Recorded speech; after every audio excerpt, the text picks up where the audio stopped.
그런 멋쟁이가 있나 했더니 오늘 특창을 받으셨군요. 우리 교회에서는 음악성도 중요하지만 그 부르는 분의 영성이나 또 진심이 담겨 있을 때 우리가 더 은혜를 받는 것 같습니다. 귀한 찬양으로 마음을 열어주셔서 감사합니다. 우리 목사님께서 저에게 러시아어를 슬라이드에다가 넣어서 준비해 오라고 그래요. 저는 러시아어는 ABC도 모르는데 인공지능 도움을 받아가지고 하여튼 이거 하느라고 제가 지금 눈이 더 작아졌습니다. 눈은 작아도 볼 건 다 봅니다.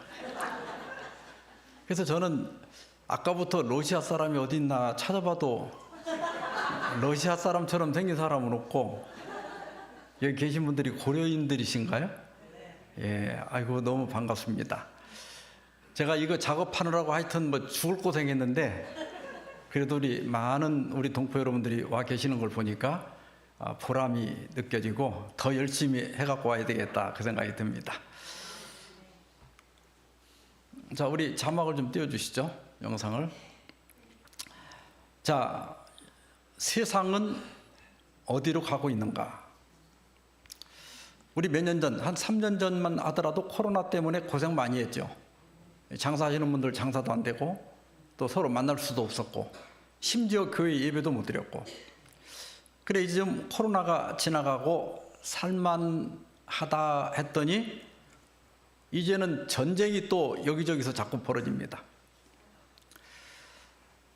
지금 이 전쟁의 문제가 전 세계가 지금 다 무기를 만들고 군사비 지출을 늘리고 있습니다. 지금 우리나라도 절대로 안전하지 않아요.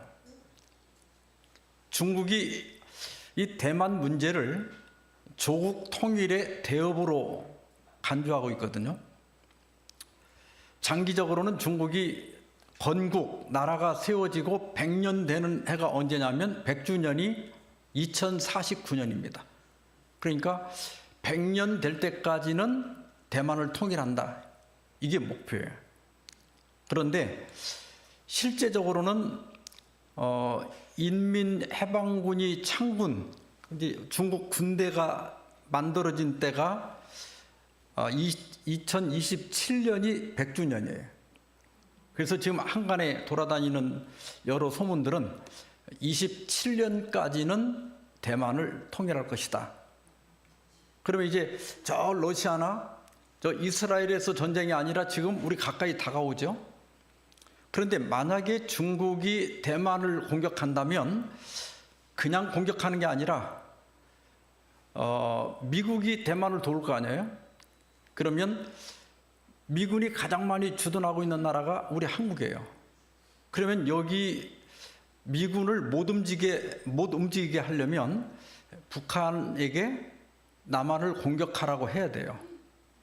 그래야 여기 미군을 빼갈 수가 없거든요. 그러면 우리는 그냥 북한하고 우리는 싸울 마음이 없어도 중국이 대만을 통일하는 과정에서 한반도는 자동으로 전쟁에 휘말릴 수도 있어요. 그래서 지금 상당히 위태로운 그런 시기를 우리가 지나가고 있습니다. 저는 요즘 전 세계 정세적 이 흐름을 보면서 요엘서 3장 9절 10절의 말씀이 생각이 났습니다. 너희는 모든 민족에게 이렇게 널리 선포할지어다.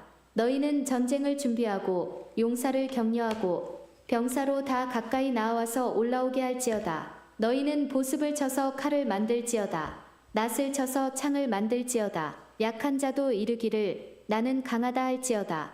예, 보습이 뭐예요?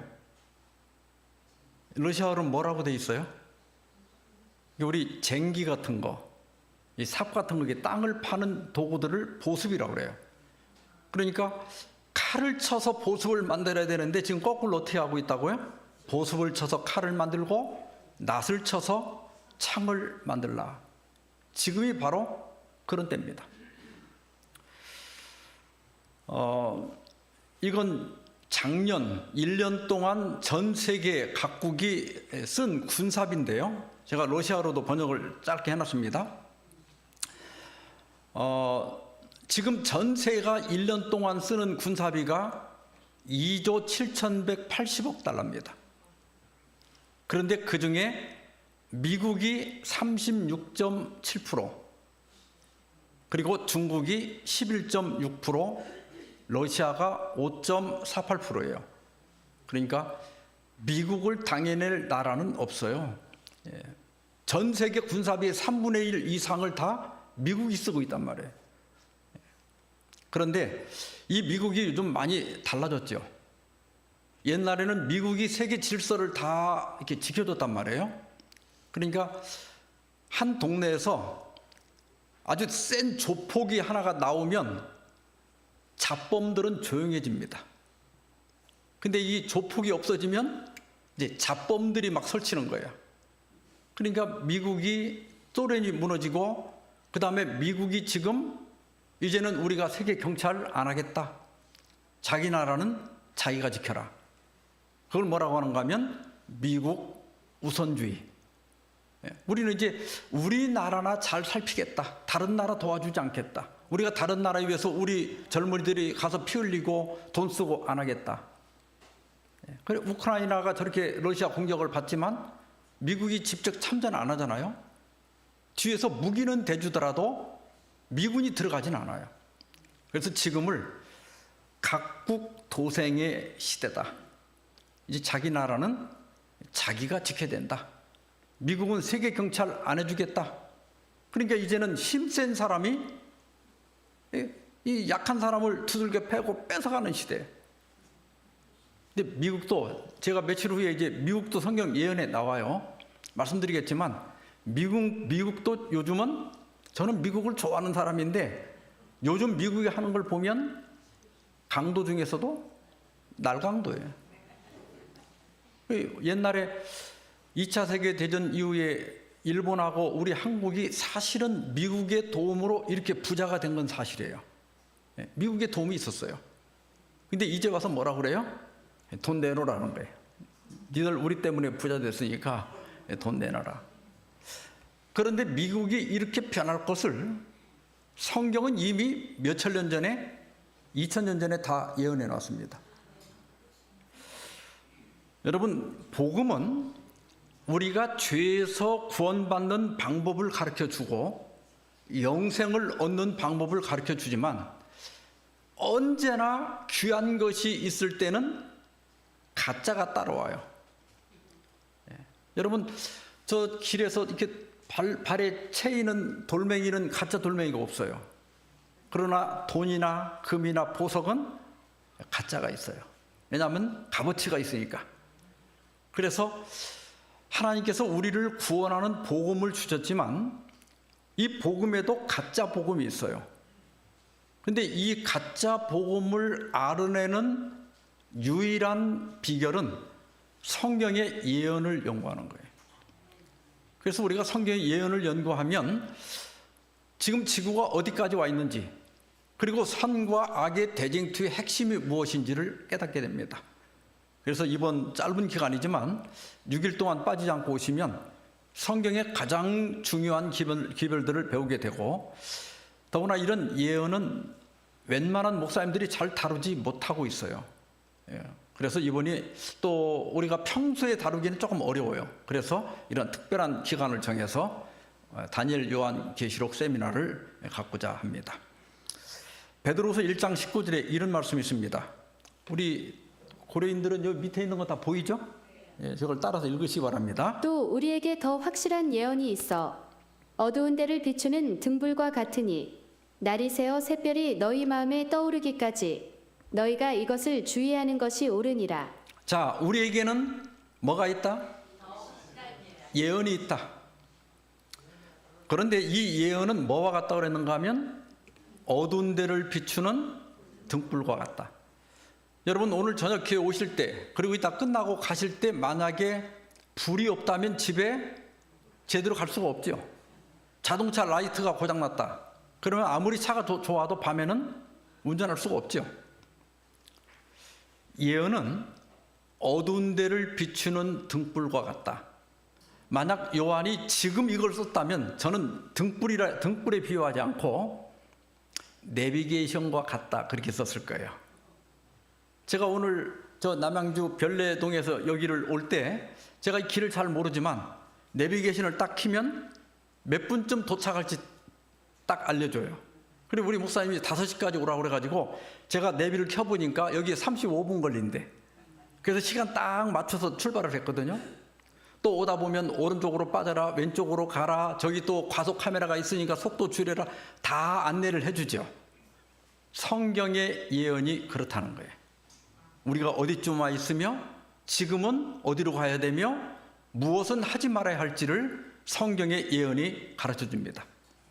그래서 여기 샛별은 예수님이에요.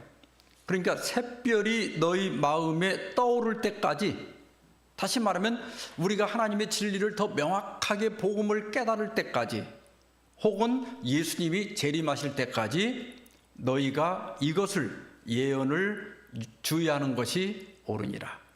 그래서 우리가 굉장히 중요한 말씀을 이번 6일 동안 공부하게 되겠습니다.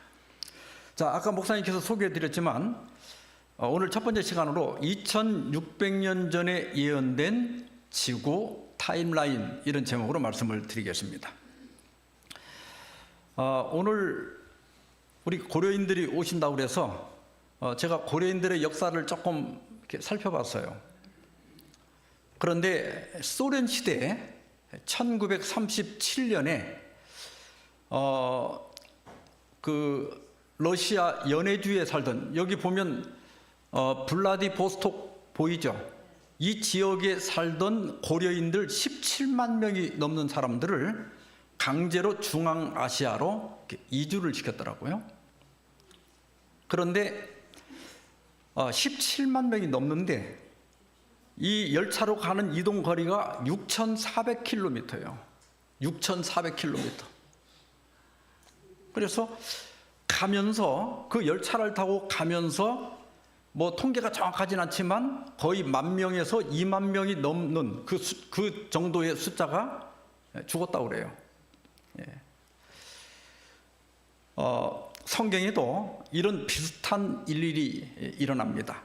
자, 다니엘서 1장 1절입니다. 유다 왕 여호야김이 다스린 지 3년이 되는 해에 바벨론 왕 느부갓네살이 예루살렘에 이르러 성을 에워쌌더니. 자, 여기 지금 이스라엘이 있는데요. 처음에는 이집트, 애굽이 세계적으로 그 주변에서 가장 강한 나라였어요. 그런데 북쪽에서는 바벨론이 점점 강성해지고 있었습니다. 그런데 여호야김이라고 하는 이 사람은 이집트, 애굽의 느고라고 하는 왕에 의해서 왕이 됐어요. 그러니까 자기를 왕으로 만들어준 이집트를 섬기겠죠.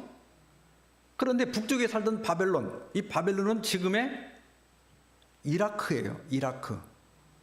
그 바벨론의 느부갓네살 왕이 내가 이제는 점점 더 세지고 있는데 아직도 이집트를 섬기는 여호야김이 마음에 안 들었어요. 그래서 기원전 605년에 이스라엘을 포위합니다. 그래서 여호야김이 항복해요. 그래서 이제 이집트하고는 관계를 끊고 이제 바벨론을 섬기기로 약속을 합니다. 그런데요, 여러분, 나라 간에 이렇게 항복을 받았다고 알았어, 너 이제 조공 바치고 내 말 잘 들어, 이렇게 하고 군대를 풀고 그냥 가지를 않아요. 왜냐하면 이게 또 배반할 수 있거든요. 그러면 배반을 하면 군대를 일으켜갖고 다시 온다는 건 돈이 어마어마하게 들거든요. 그러니까 배반을 못하게 하기 위해서 많은 귀족들을 포로로 잡아서 바벨론으로 끌고 가게 됩니다. 그런데 예루살렘에서 바벨론까지가 1,500km예요. 그 당시는 열차도 없죠. 그러니까 어떻게 끌어갔을까요? 그냥 밧줄로 묶어가지고 끌고 가는 거예요. 그래서 2달을 걸어서 마침내 이 이스라엘 포로들이 바벨론에 도착하게 되는데, 그 포로 가운데 다니엘이라고 하는 사람이 있었어요. 이때 다니엘의 나이는 불과 18살이었습니다. 그러니까 그 귀족 중에 청년들을 잡아간 거죠. 그런데 그 다니엘과 세 친구를 느부갓네살 왕이 뽑아가지고 관리로 삼기 위해서 왕립 학교에 보내게 됩니다. 그래서 다니엘과 그의 친구들이 3년 과정을 마치고 마침내 지금으로 말하면 박사 학위를 받게 됩니다. 다니엘이 박사 학위를 받고 얼마 지나지 않아서 느부갓네살 왕이 꿈을 꿔요. 지금도 꿈을 믿는 분들 계신가요?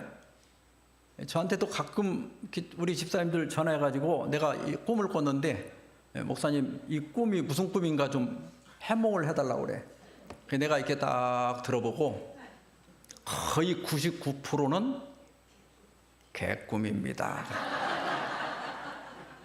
근데 성경에 왜 꿈 얘기가 나올까?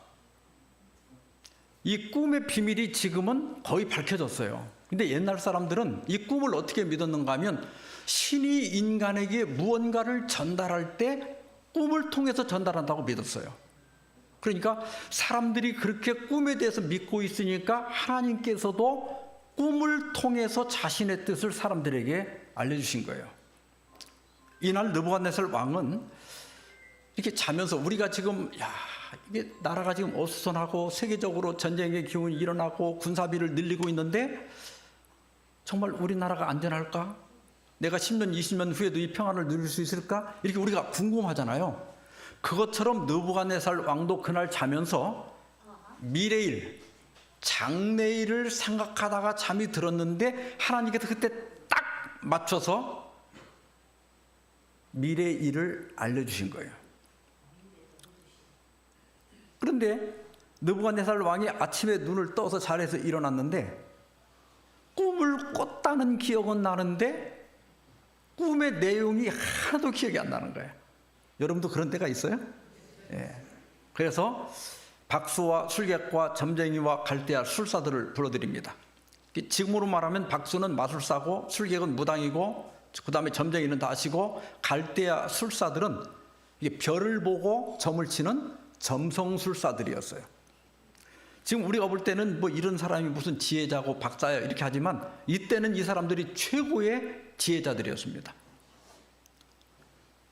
왕이 내가 이러이러한 꿈을 꿨는데 해몽을 해달라 그러면 어떻게 거짓말로라도 하겠는데 왕이 뭐라고 하는가 하면 내가 잊어버린 꿈을 알아내고 그 해석을 해달라는 거예요. 근데 해몽이야 갖다 붙이면 되는데 잊어버린 꿈은 지어서 어떻게 할 수가 없잖아요. 그러니까 그동안은 자기들이 뭐 신과 내통하고 신의 비밀을 안다고 주장했던 이 지혜자들이 이건 사람은 할 수 없는 일입니다. 이건 신이나 하는 일이지 남이 꾼 꿈을 어떻게 알아냅니까? 그러자 느부갓네살 왕이 너무너무 화가 나가지고 바벨론의 모든 지혜자들을 다 죽이라 그래요. 왜 이렇게까지 했을까? 자, 그 당시는 꿈을 믿고 있었어요.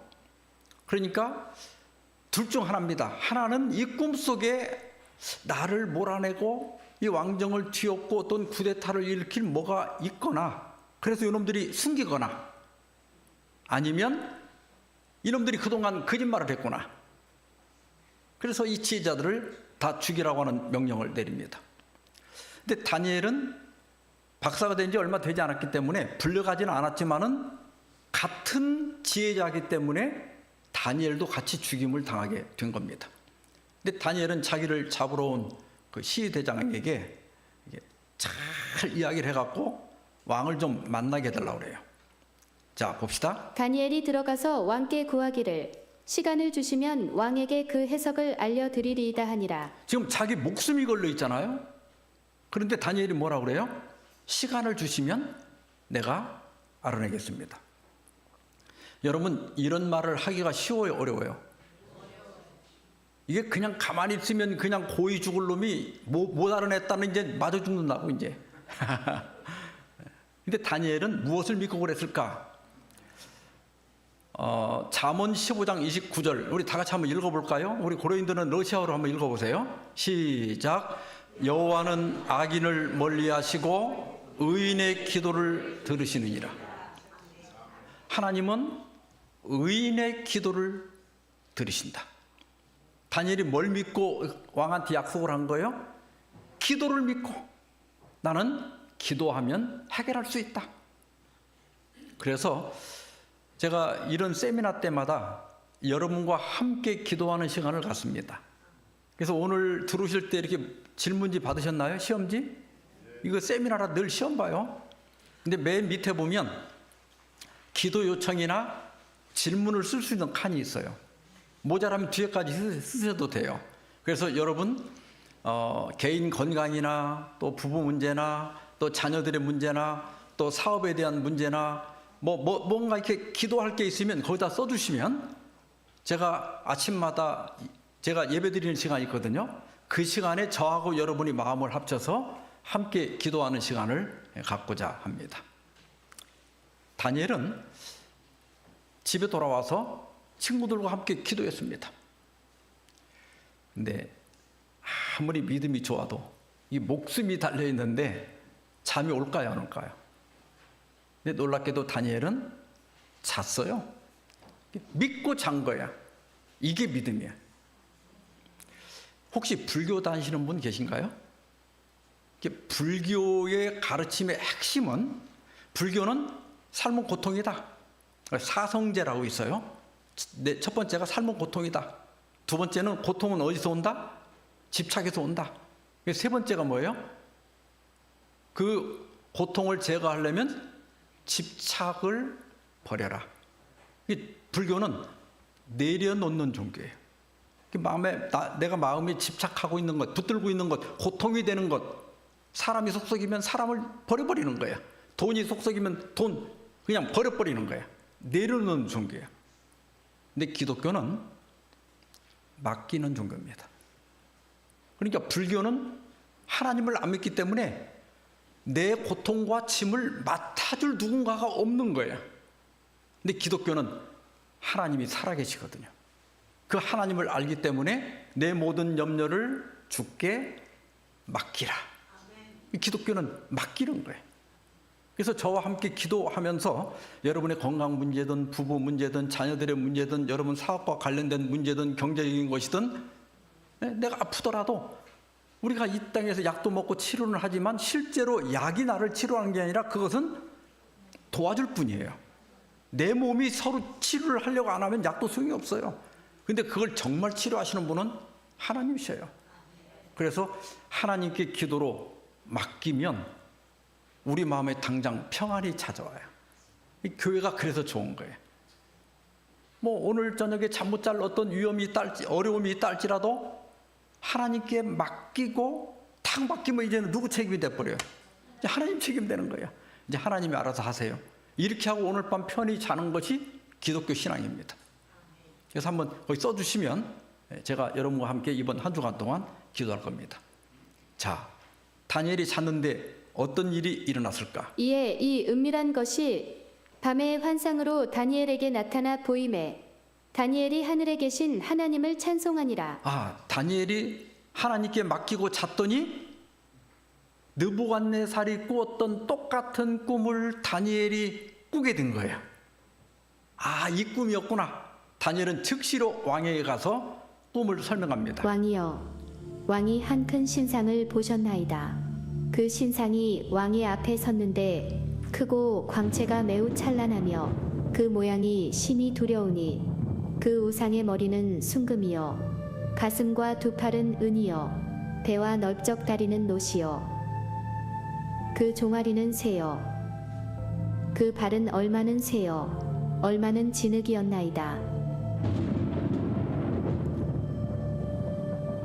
또 왕이 보신즉 손대지 아니한 돌이 나와서 신상의 새와 진흙의 발을 쳐서 부서뜨리매 그때의 새와 진흙과 넛과 은과 금이 다 부서져 여름 타작마당에 겨같이 되어 바람에 불려간 곳이 없었고 우상을 친 돌은 태산을 이루어 온 세계에 가득하였나이다.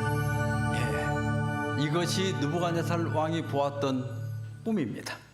이 느부갓네살이 막 다리를 두드리면서 맞다. 그러자 이제 그 꿈이 이러한즉 내가 이제 그 해석을 왕 앞에 아뢰리이다. 자, 여러분 저 신상을 잘 보세요. 저 신상을 보니까 머리는 뭘로 되어 있다고 그랬어요? 금머리. 그 다음에 가슴은 은, 배는 놋, 다리는 철, 그 다음에 발은 철과 진흙이 섞여 있었다고 그랬죠. 자, 다니엘은 해석합니다. 먼저 왕은 곧 금머리입니다. 그러니까 금머리는, 그 신상의 금머리는 바벨론을 상징하는데 지금의 어떤 나라? 이라크. 이라크 아시죠? 자, 그 다음에 왕을 뒤어 왕보다 못한 다른 나라, 금보다 은이 못하지요. 그러나 강하기는 은이 금보다 더 세죠. 단단하기는. 그래가지고 이 나라는 메데 페르시아인데, 페르시아면 지금의 어떤 나라예요? 네, 이란입니다. 지금 이스라엘하고 이번에 싸웠잖아요. 예, 사실 이란하고 이스라엘은 굉장히 가까운 나라야. 바벨론 때 다니엘이 아까 잡혀갔다고 그랬죠. 그 바벨론이 멸망하고 페르시아 때 고레스 왕이, 메데 페르시아 때 고레스 왕이 이스라엘 백성들을 고국으로 돌려보냈어요. 그러니까 은인이야. 원래는 이스라엘하고 이란이 사이가 좋았거든요. 근데 이게 정치 문제로 이게 미국과 등을 지면서 지금 이스라엘하고 관계가 나빠진 거예요. 자, 그 다음에 놋 같은 나라가 일어나서 온 세계를 다스린다고 그랬는데, 페르시아 다음에 일어난 나라를 찾아보면 그리스, 지금의 그리스입니다. 지금은 이제 공화국이죠. 그 다음에 넷째는 강하기가 쇠 같다, 철 같다. 우리가 역사를 찾아보면 로마입니다. 예. 여러분, 이 성경 예언이 얼마나 정확하게 성취가 되었는지 에드워드 기본이라고 하는 사람이 로마 제국의 쇠망사, 로마의 역사를 쓰면서 이렇게 썼어요. 나라와 왕들을 나타내는 금과 은과 놋의 우상들은 철의 제국 로마에 의하여 연속적으로 깨어졌다. 역사를 쓰는데 여기 나오는 금, 은, 놋, 철은 다 어디에? 다니엘 2장에 있는 거잖아요. 2장의 신상이잖아요. 그러니까 세계 역사를 쓰는데 다니엘서의 예언을 인용해서 쓸 만큼 다니엘서 예언이 정확하게 성취됐다는 것을 알 수 있습니다. 그러니까 다니엘서의 이 신상은 단순한 우상이 아니라, 어떤 신이 아니라 세상 미래 역사를 알려주는 시간표, 영어로 타임라인이었다. 예. 그리고 세계 역사는 정확하게 이 시간표대로 지금까지 흘러왔습니다. 자, 그런데 여러분 보십시오. 그 신상의 발은 쇠, 옛날에 철 아시죠? 예, 쇠가 뭔지 아세요? 예, 쇠하고 진흙이 섞여 있었다고 그랬죠. 그러니까 원래는 다리는 철로만 돼 있었는데 철하고 진흙으로 나누어진 거죠. 실제로 이것은 네 번째 나라, 아까 쇠는 어떤 나라라고 그랬죠? 로마죠. 이건 로마가 나누어진다는 뜻이에요. 그래서 고등학교 세계사 책을 찾아보면 로마 멸망의 원인 이렇게 안 돼 있고 로마의 분열 원인, 로마가 나눠졌다는 거예요. 뭐 때문에 나눠졌다고 되어 있는가 하면 게르만 민족들에 의해서 나눠졌다. 그래서 게르만 민족들이 로마 제국 내에 들어와서 그 부족에 따라서 나라를 세웠는데 그 나라가 지금의 유럽 국가들이에요. 그러니까 영국, 프랑스, 독일, 이탈리아, 스위스, 스페인 이런 나라들이 게르만 민족들이 로마 제국 내에 들어와서 세운 나라들이 지금의 유럽 국가가 된 겁니다. 이게 성경 예언대로 그대로 된 거죠. 그런데 쇠와 진흙이 섞인 것처럼 그들이 다른 민족과 서로 섞일 것이나 그랬어요. 실제로 유럽을 다시 로마 때처럼 하나로 섞어보려고 많은 영웅 호걸들이 나타나서 전쟁을 벌였습니다. 그 중에 샬르마느 대제, 신성 로마의 칼 5세, 또 프랑스의 나폴레옹, 독일의 비레르 2세, 또 독일의 히틀러, 이런 많은 사람들이 유럽을 다시 하나로 합치려고 전쟁을 벌였습니다. 근데 여러분들이 잘 아시는 나폴레옹이 패전한 다음에 이렇게 얘기했어요. 전능자와 싸우는 일은 내게는 너무나 큰 일이었다. 이 말이 무슨 뜻이에요? 하나님은 유럽이 절대로 쇠하고 진흙이 섞일 수가 없죠. 그것처럼 절대로 유럽이 다시 옛날처럼 로마 때처럼 하나로 합칠 수 없다고 예언했는데, 그 전능자와 내가 싸워서 그 예언을 깨트려 보려고 했는데 결국은 내가 당해낼 수가 없었다. 그러니까 이 세상 역사는 사람들에 의해서 진행되는 것처럼 보이지만 세상 역사를 주관하시는 분은 하나님이십니다. 예, 하나님이셔요. 그러니까 악이 존재하는 것도 어떤 이유가 있기 때문에 하나님께서 존재하게 하는 것이고, 악이 멸망하는 것도 하나님의 어떤 섭리에 의해서 멸망하는 거예요. 이 세상 역사는 다니엘서의 핵심은 그거예요. 인간들이, 군왕들이 일어나고 쿠데타를 일으키고 누가 정권을 잡고 우리가 투표를 하고 어쩌고 한다 할지라도 세상 역사를 운영하시는 분은 하나님이시다. 지금도 유럽을 하나로 합치려고 노력하고 있을까요?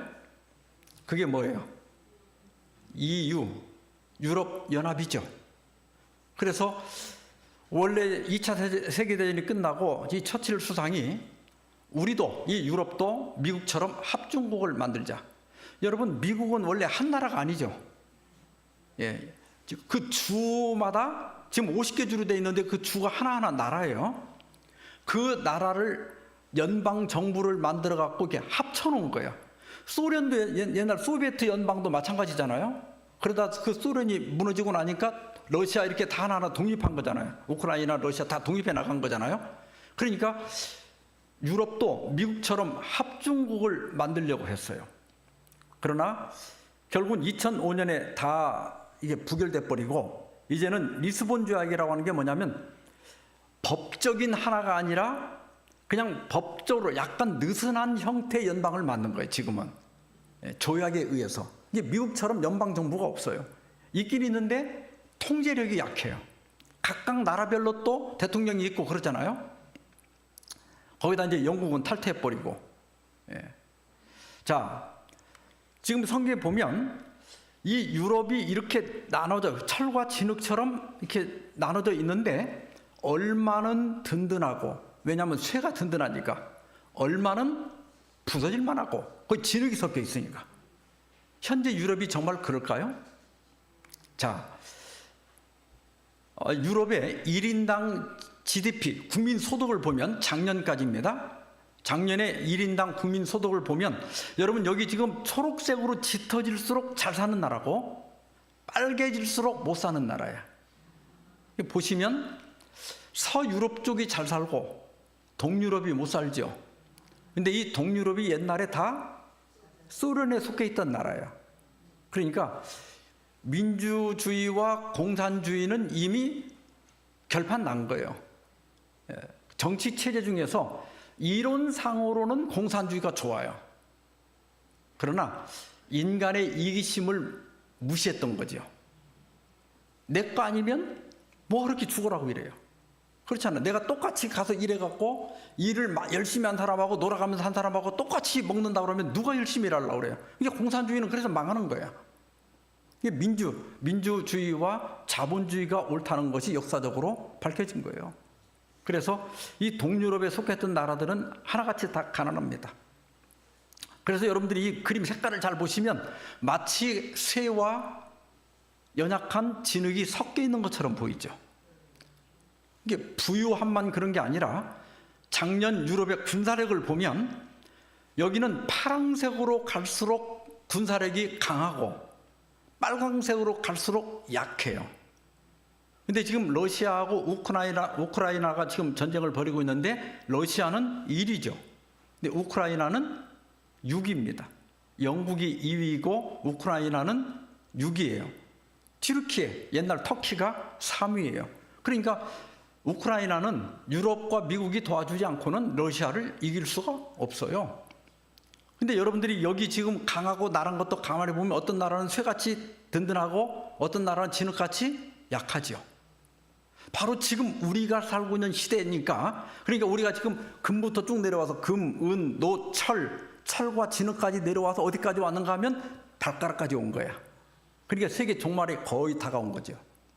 자, 그런데 어떤 일이 일어나는가 하면, 자, 이제 꿈에서 보니까 손대지 아니한 돌이 나와서 신상의 쇠와 진흙에 발을 쳐서 부서뜨렸다고 그랬어요. 뭐를 대지 않았다고요? 손을 대지 않았다. 그러면 이 돌도 분명히 어떤 나라인데, 손을 대지 않았다는 것은 사람이 세운 나라가 아니라는 뜻입니다. 그런데 베드로전서 2장 4절에 보면 예수님을 뭐라고 그랬는가 하면 살아있는 돌이다. 돌은 죽어 있잖아요. 그런데 예수님을 뭐라고요? 살아있는 산 돌이다. 그러니까 돌은 누구를 상징하는 거예요? 예수님을 상징해요. 그러면 이제 마지막에 돌나라가 온다고 하는 것은 예수님의 재림으로 하나님의 나라가 세워진다, 그런 뜻입니다. 그러니까 이 세상의 마지막은 미국이 뭐 세계 최강 국가로 영원히 가는 게 아니라 결국은 세상의 모든 나라는 멸망하고 하나님의 나라가 최종적으로 이 땅에 세워진다는 거예요. 자, 다니엘의 마지막 결론을 보겠습니다. 이 여러 왕들의 시대에 하늘의 하나님이 한 나라를 세우시리니 이것은 영원히 망하지도 아니할 것이요 그 국권이 다른 백성에게로 돌아가지도 아니할 것이요 도리어 이 모든 나라를 쳐서 멸망시키고 영원히 설 것이라. 예. 여러분, 성경에 의하면 이 땅에 있는 어떤 나라도 영원하지 않습니다. 소련이 무너진 것처럼 러시아도, 미국도, 프랑스도, 영국도 성경은 영원하지 않을 것이라고 말해요. 마지막에 어떤 나라가 선다고요?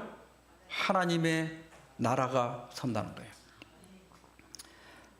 다니엘이 이 해석을 마쳤을 때 세계 최강의 국가, 그 당시 바벨론은 지금의 미국과 같은 나라예요. 그런데 그 미국의 대통령이 다니엘에게 엎드려, 그때 다니엘이 한 21살 그 정도밖에 안 됐죠. 18살이 잡혀갖고 3년 됐으니까 이 어린 다니엘에게 엎드려 절하고 그 다음에 예물과 향품을 주었다.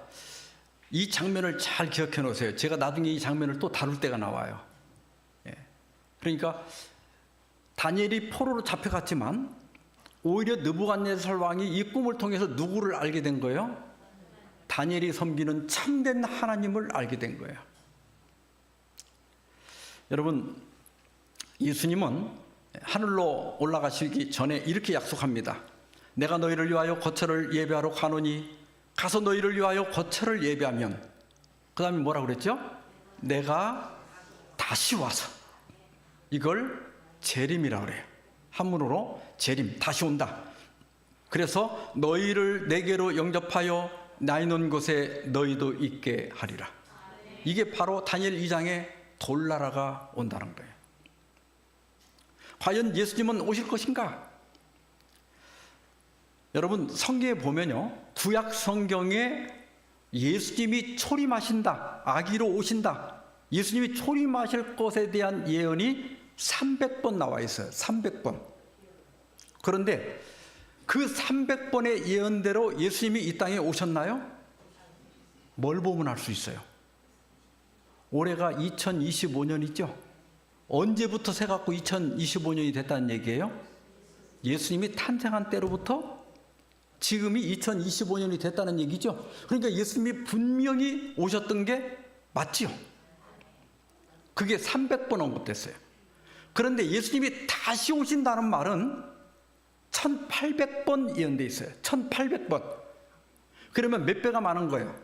초림보다 아까 300번, 이 1800번. 몇 배가 더 많은 거예요? 6배. 그러면 초림, 예수님이 분명히 초림했다면 재림은 6배 더 분명히 오신다, 확실히 오신다 하는 것을 우리가 알 수 있습니다. 신약에도 예수님 재림이 300번이 언급되어 있는데 이것은 신약 성경은 26절마다 한 번씩 재림하신다, 26절 또 지나가면 재림하신다, 이렇게 반복하고 있는 거예요.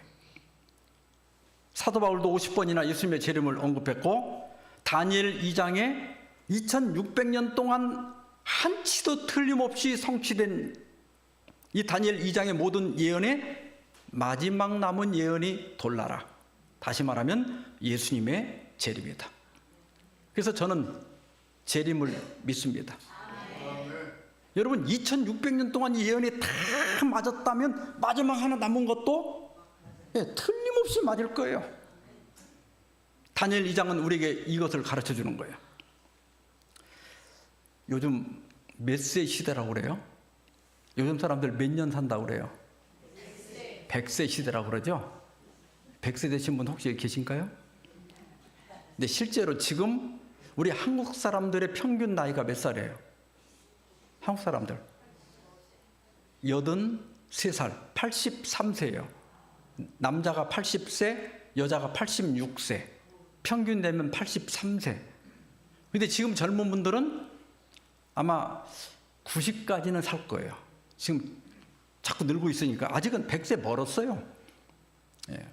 근데 100세 시대라고 하는 말은 보험회사에서 만들었대. 보험회사에서 보험 팔으려고 더 이상 이제 자꾸 뭘 이렇게 보험 들게 뭘 만들어야 되잖아. 그러니까 앞으로 여러분 살 날이 60이면 옛날에는 다 살았다고 그랬는데 지금은 100세 산다고 그러면 40년 남았잖아. 70이 돼서 이제 나는 이제 죽을 때가 뭐 얼마 안 남았는데 그랬는데 아직도 30년을 살아야 되는데 무슨 소리냐고. 간병인도 드려야 되고 뭣도 드려야 되고 이게 보험 가입하려고 한 거래요. 어쨌든 요즘은 8, 90은 살아요. 그죠? 근데 영원한 세월에 비교해 보면 80년, 90년, 100년을 산다 할지라도 시편 39편 5절에 보면 주께서 나의 날을 한 뼘 길이만큼 되게 하시매 나의 일생이 주 앞에는 없는 것 같사오니. 영원히 사는 하나님께서 볼 때는 우리 100년 산다고 뭐 자랑해봤자 그거 뭐라고요? 없는 거나 점 하나밖에 안 된다. 사람은 그가 든든히 서 있을 때에도 우리가 이렇게 건강해서 내 발로 걸어다니고 막 건강을 자랑할 때라 할지라도 진실로 모두가 허사뿐이니이다. 여러분 공감하십니까? 저도 이제 70이 넘었지만 내가 한갑 때 한갑을 당해보니까 좀 감개무량하더라고. 우리 어렸을 때는 어르신들 한갑잔치 굉장히 크게 했어요. 그래서 나도 한갑잔치를 해야 되겠다. 그랬더니 친구들이 야 요새 누가 한갑잔치를 하냐. 그러면서 말리는 거야. 그래서 제가 그랬어요. 야 내가 70까지 산다는 보장이 있냐? 만약에 내가 70까지 못 살고 죽으면 한갑도 못 했지. 그냥 죽잖아. 그러니까 나는 한갑은 한갑잔치하고 칠순은 칠순잔치하고 팔순은 팔순잔치 다 할란다. 근데 제가 한갑 때 이제 내일 잔치인데 오늘 저녁에 이제 좀 인사말도 이렇게 준비하고 하느라고 좀 생각을 해봤는데 60년을 어떻게 살았나 아무리 생각해봐도 한 30년 정도밖에 안 산 것 같아. 아무리 생각해도 내가 뭘 하고 60년을 살았나 기억이 안 나는 거야. 근데 가만히 생각해 보니까 그게 맞아. 왜냐하면 우리가 하루 중에 3분의 1은 자는 데 쓰고 그렇잖아. 24시간 중에 적어도 8시간은 다 잤잖아요. 그러니까 한 일이 없지. 그리고 8시간은 일하는 데 쓰고 이게 3분의 1은 다 날아간 거야. 이 정작 내가 쓴 시간은 3분의 1밖에 안 되더라고. 내가 나를 위해서 쓴 시간은. 그러니까 인생이 별것 없는 거예요. 우리가 100년 살아도 실제로는 3분의 1 정도밖에 내가 나를 위해서 쓸 수 있는 시간이 없는데 그것도 우리 한국 사람들도 놀 줄 아나요? 죽을 때까지 일만 하지? 그러니까 다 이게 한 뼘 살고 가는 거예요. 그래서 우리가 지금 이렇게 건강을 자랑한다 할지라도 다 이게 헛거다. 이게 다 바람을 잡는 거다. 그런 뜻이에요. 그래서 여러분 이 다니엘 2장은 이 짧게 한 뼘 살고 가는 것으로 너희의 삶이 끝나는 게 아니고 이 뺨이 딱 우리 인생이 딱 끝나는 이 뺨 옆으로 영원한 시간이 있고 우리가 그 영원 속에서 살 수 있다. 그걸 알려주는 거예요. 그러니까 요 80년, 90년 사는 요것만 쳐다보고 이 땅에서만 잘 되려고 할 게 아니라 영원한 세계를 바라봐라. 여기 죽지 않는 영원히 젊음을 유지할 수 있는 그런 삶이 있다는 것을 가르쳐주고 우리가 무엇을 위해 살아야 할지를 가르쳐 주는 것이 오늘 다니엘 2장의 기별입니다. 그래서 예수님은 이런 일이 되기를 시작하거든 일어나 머리를 들라. 너희 속량이 가까웠느니라. 여러분, 세상에 일어나는 여러 이런 마지막 징조들, 전쟁이나 전염병이나 기근이나 또 산불이나 또 기후변화나 이런 모든 변화는 세상 사람들이 볼 때는 이게 세상이 망할라나 이렇게 생각하는데, 기독교인이 볼 때는 뭐요? 너희의 속량이 가까웠느니라. 너희의 구원이 가까웠느니라. 너희가 이 땅의 모든 이 고달픈 삶을 이제 마무리하고 다시는 눈물이 없고 다시는 아픔이 없는 새로운 삶이 시작될 때가 다가오고 있다는 징조를 우리에게 보여주고 있는 겁니다. 머지않아 우리는 저 창공에 다니엘 2장의 마지막 예언이 나타나는 것을 볼 겁니다. 금나라, 은나라, 논나라, 그 다음에 찰나라가 아니라 마지막은 뭐예요? 사람의 손을 떼지 아니한 저 돌이 마침내 이 지상에 나타날 건데, 저 돌은 상징이었죠.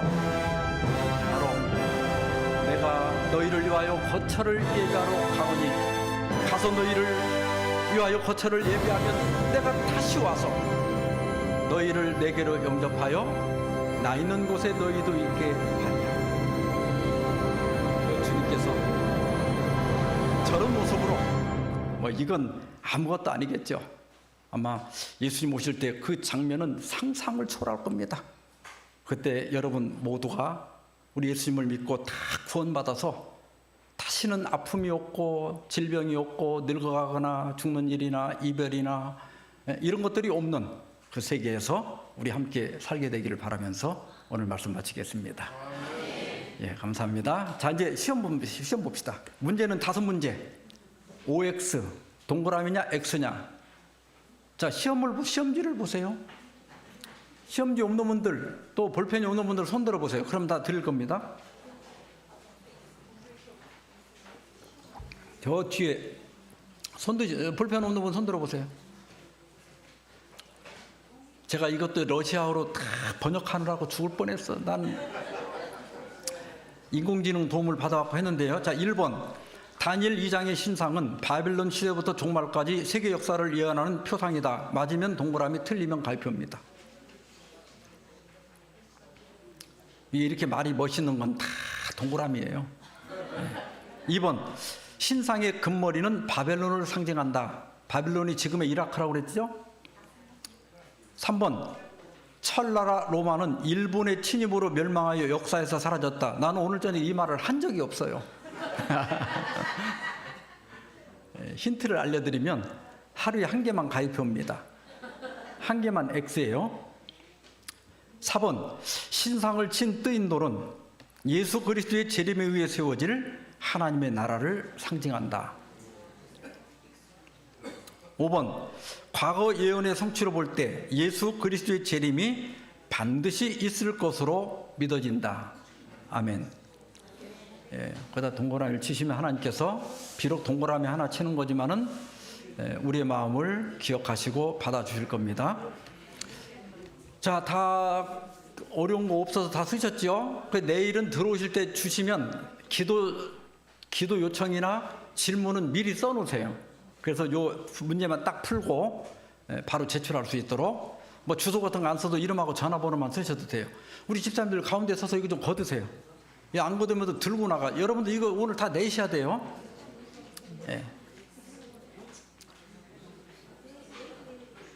다 쓰신 분들은 우리 이 복도 쪽으로 이렇게 제출해 주세요.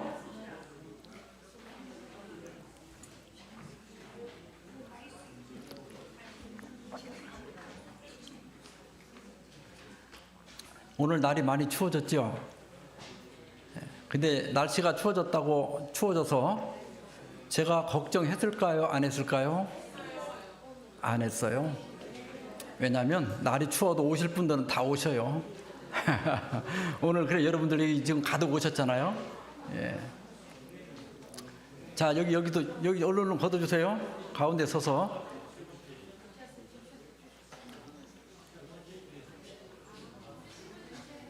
근데 이거 저 문제 잘 맞추면 다른 교회는 선물 주던데 이 교회도 선물 주시나요?